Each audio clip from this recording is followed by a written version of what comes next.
Editor, an AI-powered writing assistant available in Word and Outlook.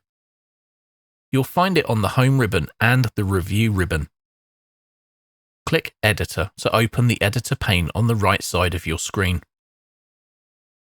Editor checks your document for spelling and grammar errors, clarity issues, suggesting simpler or clearer phrasing, conciseness, identifying long or redundant phrases, formality, helping you match the appropriate tone, and vocabulary, suggesting more precise words. At the top of the pane, you'll see an overall score for your document. As you work through the suggestions and make corrections, your score improves. You don't have to accept every suggestion.